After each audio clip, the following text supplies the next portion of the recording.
Mi currículum es que yo fui sacerdote católico y fui profesor de teología sistemática durante 16 años.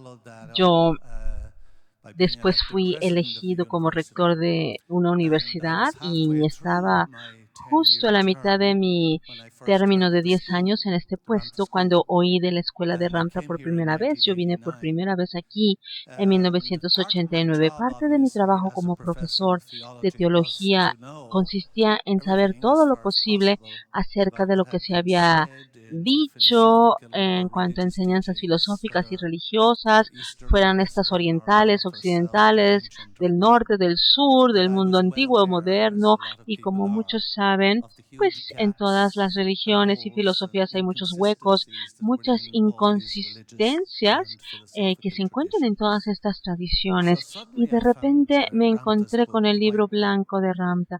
Esto fue en 1989 y para mi enorme sorpresa me encontré con que todos estos huecos y vacíos y estas piezas faltantes de repente quedaron llenas. ¿Cómo pudo haber sido?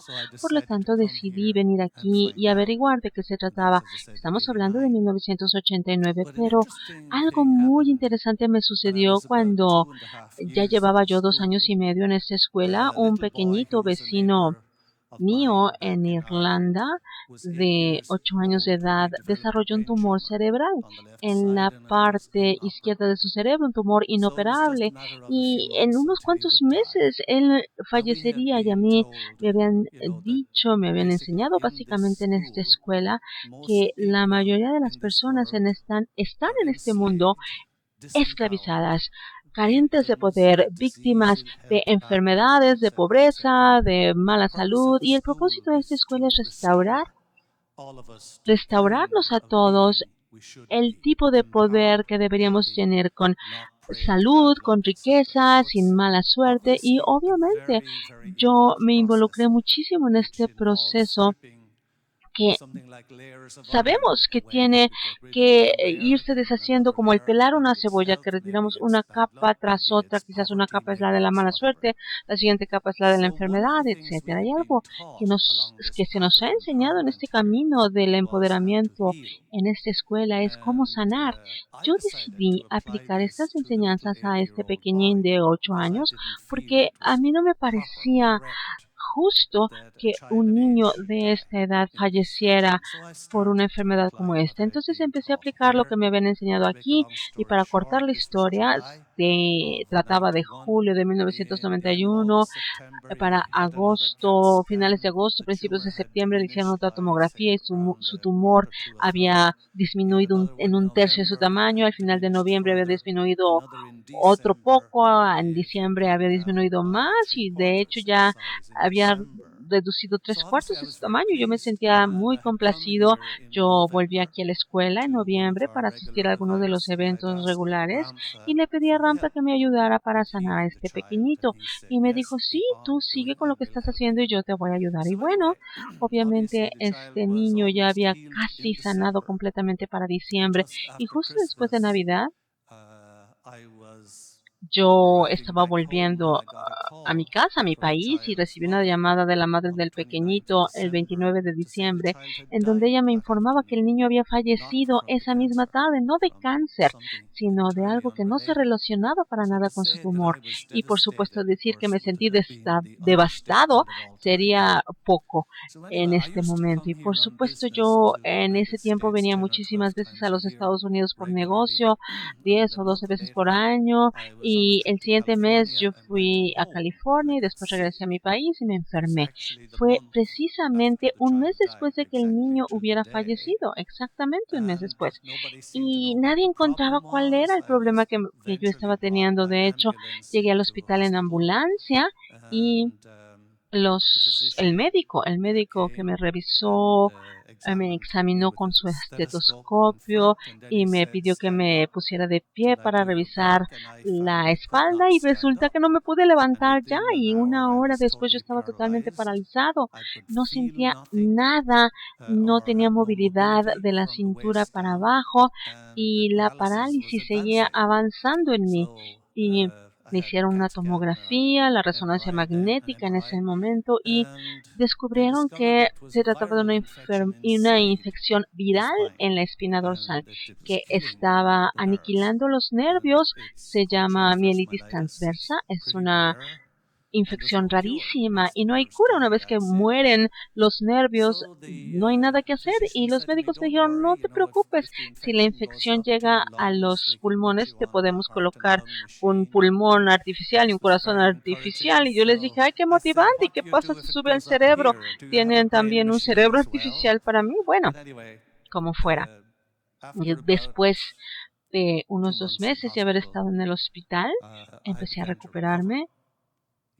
Y a pesar de que no había tratamiento, acudí a otro evento aquí en abril, llegué en muletas. Estábamos practicando una de las técnicas que ustedes van a aprender si entran a la escuela, que se llama trabajo de campo. Yo no podía caminar, excepto quizás un poquito de aquí al final de este salón, de esta hilera, y para mí fue un gran logro poder caminar, y cada vez yo decía, puedo hacer un poquito más, hacía un poco, me detenía y luego otro poquito, y ya estaba a punto de rendirme y sentarme a descansar, y escuché esta voz que me llamaba del otro lado del campo: veniste aquí a participar, así que continúa. Era Ramta el que me hablaba, Ramta, que estaba a cargo de ese trabajo de campo que estábamos realizando en ese momento.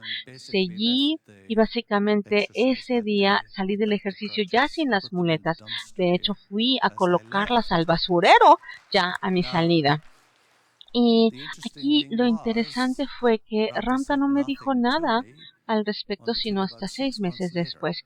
Y él me dijo, ¿alguna vez te preguntaste por qué te involucraste en la sanación de ese pequeñito en Irlanda?